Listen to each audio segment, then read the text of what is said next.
Hello po, Virgo. Kumusta po kayong lahat? Okay, so yun, Virgo, maraming salamat po sa walang sawang pagsubaybay sa ating pong mga reading. And kung ikaw ay bago pa lang sa ating channel, mag-subscribe na po kayo and i-click mo na rin yung ating notification bell para lagi kang updated sa ating mga bagong upload.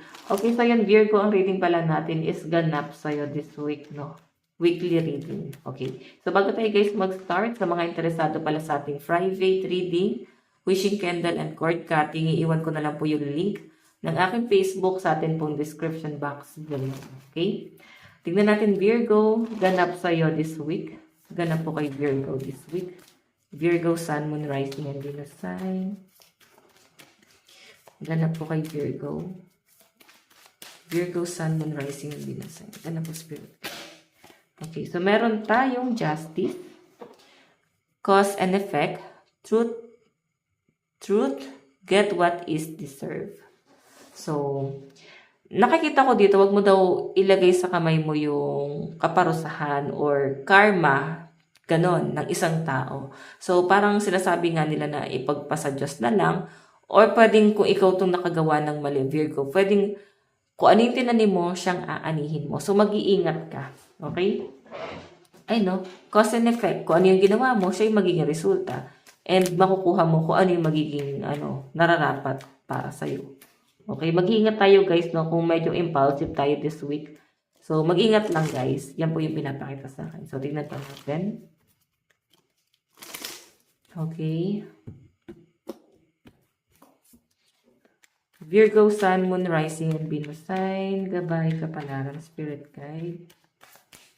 Virgo, Sun, Moon, Rising, and Venus sign. Meron tayong 4 of Wands, celebration, community, and unity. So, iba sa inyo guys, pwedeng, ito yung, yung sa New Year, pwedeng kasama mo is mga katrabaho mo, kahit malayo kayo sa family nyo. Kasi parang masaya naman na magsa-celebrate ng New Year yung iba rito, okay? Lalo na sa mga OFW. Iba naman sa inyo guys, pwedeng, ang dami yung struggle na pinagdaanan. Parang magre-reminisce ka this week. Okay, na parang i-reminisce mo yung pagpasok ng taong 2024 kung gaano kahirap yung pinagdaanan mo sa buhay, ano yung mga struggle. Alam mo yon, mag-hold back eh. Ganun yung pinapakita sa akin dito, Virgo. Okay, may pagbabago rin guys akong nakikita sa mga Virgo, lalo na pagdating sa kanilang love life. Ayan. Tignan pa natin. Virgo, Sun, Moon, Rising, and Venus sign. Gabay, kapalaran. Meron tayong Queen of Cups. So, nakikita ko na parang nakukulangan kayo sa attention, sa love.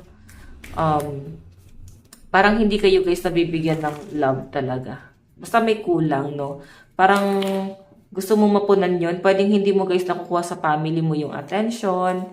Or pwedeng hindi mo guys naranasan yung parang buong pamilya. Okay, nandun sa point na parang talagang may kulang. Okay, lalo na yung iba dito na parang lumaki sa lolo't lola, laging siguro may gulo sa mga magulang nyo, or pwedeng nawala na, no, both parents. Okay, pwedeng isa lang naman, pwede naman guys na parang broken family. Okay, iba sa inyo pwedeng ampon. So, yun eh, parang basta patungkol kayo sa family. Medyo nagiging malungkutin, no, emotional ka this week. Parang I think parang may nagpa-trigger lang sa inyo. Sobrang emotional na parang marirealize mo na parang, bakit kasi wala ako nito? Bakit kasi unfair? Bakit hindi ako ganito? So, may mga ganong questionin ka sa sarili mo. Virgo, tignan natin ha. Virgo, Sun, Moon, Rising, and Venus sign. Ganap po sa kanila this week. Meron tayong 5 of Wands. Conflict, clash of egos, fight. So, eto na nga guys, no? Ito yung cause and effect. Pwedeng struggle to, no? Na parang hindi napalaki ng maayos. So, parang ikaw pa yung i-blame. Na parang hindi ka naging maayos or parang ka nagiging black sheep. So, sinasabi lang dito guys, 5 of Wands, conflict, clash of egos, and fights. So, may pagtatalong magaganap daw this week. Then parang yun yung parang questionin mo or parang hanggang ngayon, hirap pa rin yung ibang Virgo dito na magpatawad, no? Pwedeng nangyari na siya sa past, tapos parang nanunumbalik lang sa inyo. So, mataas ang chance na parang hirap pa rin ang mga Virgo na magpatawad sa mga nangyari sa kanilang buhay, sa kanilang kabataan. Ayan. So, angel number 444. Ayan. Meron akong na channel na energy. Baka meron guys message sa inyo, inyong mga spirit guide. Okay, tignan pa natin Virgo, Sun, Moon, Rising, and Venus sign. Virgo, Sun, Moon, Rising, and Venus sign. Additional message po kay Virgo. Meron tayong apprenticeship, dedication, achieving goals, 8 of coins. So, parang ano to, patungkol to, sa pagitan to guys ng anak at ng ina. Okay, pwedeng may conflict talaga, no? May conflict ka sa relationship mo sa mother mo, o pwede sa father mo, or pwede kung sino man yung nakagisnan mong nanay, no? May conflict, parang hindi mo na feel na parang sinuportahan ka, or baka hindi mo lang guys na-appreciate. Pwedeng, grabe na yung sacrifice ng magulang mo sa'yo. Pero hindi mo siya guys gano'n na-appreciate kasi hindi mo naman na parang napagmulatan, no? Hindi ka namulat. Ganyan yung pinapakita sa akin dyan, Virgo. Hindi mo kasi naman nakita. Okay? So, Virgo, 8 of coins. Parang, pwede naman guys na talagang, wala naman talagang ginawa. Pwedeng na-feel mo na parang pinabayaan ka talaga. Okay? Pwedeng lumaki ka sa mga lola. Yung iba naman sa inyo guys, pwedeng malungkot. Siguro may yumaon, no? May nawala na siguro, matagal na, no? And yung sama ng loob mo na to is parang unti-unting na-heal na parang napaka-unfair, ba't bigla ka nawala, parang ganon. Parang wait lang, hindi ko pa nasasabi sa yung sama ng loob ko. So, marirealize ng iba sa inyo yung mga, parang kung ano yung naging masamang nagawa mo siguro sa pamilya mo or sa magulang mo. So, kung wala na, no, yumaon na, pwedeng matagal na or na ito lang mga nakaraang buwan. Okay, yung iba sa inyo. Sobrang malungkot ka talaga. So, siguro ito na yung time na magpatawad guys, no, kung meron kayong conflict sa parents. Okay? Ayan. Hindi naman kasi guys, habang buhay dapat binibit-bit yung sama ng loob na yan. Totoo lang. Kasi napaka-iksi lang ng buhay talaga guys. Matuto tayo magpatawad, no? Kung habang buhay tayo guys, may galit. Ang hirap talaga guys, no? Parang yayao na lang tayo ng may sama ng loob. Isipin nyo na lang guys yun.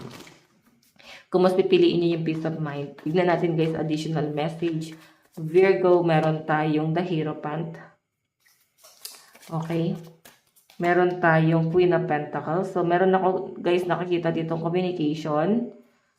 Okay. Yung iba sa inyo guys parang nagpapakonvert ng parang religion. Okay. Iba naman sa inyo guys, pwede yung partner mo. Magkaiba kayo ng religion. So, parang kailangan may mag-convert dito. So, Queen of Pentacles, guys. Ang pinapakita naman sa akin dito, guys, yung iba sa inyo pwedeng successful kayo, lalo na pagdating sa business. So, ayan, no, mas, kayo guys, mas focus talaga kayo sa business this week din. And ang ganda ng kitaan na nakikita ko sa mga Virgo na nagbe-business dito. Okay, or yung iba sa inyo, guys, pwedeng masaya ka sa nagiging resulta. Ganyan. Okay, tingnan natin, meron tayong King of Swords. Wow, matalino. Practical na at matalino pa ang mga Virgo this week. Okay, last card message. Meron tayong Four of Cups, disappointment. Alam mo, may hingi ng tawad sa'yo this week. Pero, hindi ka desidido rito. Pag-iisipan mo talaga to. Four of Cups. Pag-iisipan mo kung tatanggapin mo na ba yung paghingi nila ng tawad. Or, aaralin mo kung sincere ba itong paghingi ng tawad nitong taong to. Sa pinapakita sa akin dyan, Virgo. Okay. Tignan natin advice para kay Virgo. Advice kay Virgo this week. Okay. Virgo, Sun, Moon, Rising, and Venus sign. Virgo, Sun, Moon, Rising, and Venus sign. Advice po para sa kanila. Okay.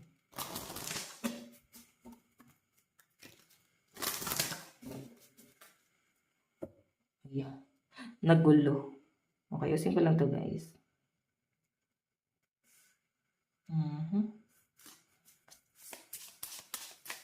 Virgo. Meron tayong ask for help.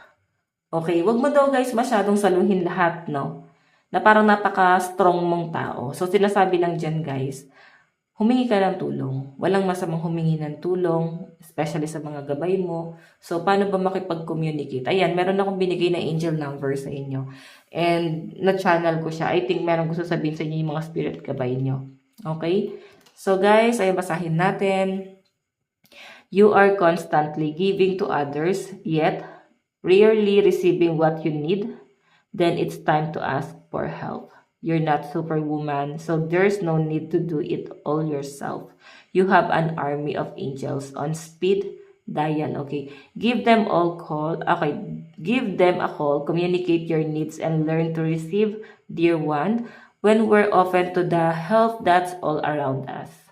The universe provide assistance. Make sure to look for the sign once you ask for help. Okay, they start appearing. Okay, so parang nagpo-focus lang siya guys sa paghingi ng tawad. So, what I mean, paghingi ng tulong, tawad tuloy. So, I think may hingi ng tawad sa inyo. Bigla ko nasabi, no? So, siguro yung hingi ng tawad sa inyo guys is siya yung pwedeng makatulong sa'yo. Ayan, ibaba mo yung pride. Since nakikita mo na siya yung pwedeng tumulong sa inyo is tulungan mo. Okay? Or siya yung tutulong sa inyo. Ayan. Tanggapin nyo na guys yung tulong nitong taong to. Huwag na guys makipagpataasan ng pride, okay? So, ayan Virgo, ito lang po ang inyong message. Maraming salamat po. Hanggang sa muli. Again, Merry Christmas and Happy New Year! Mahal ko kayong lahat. Bye-bye po. God bless.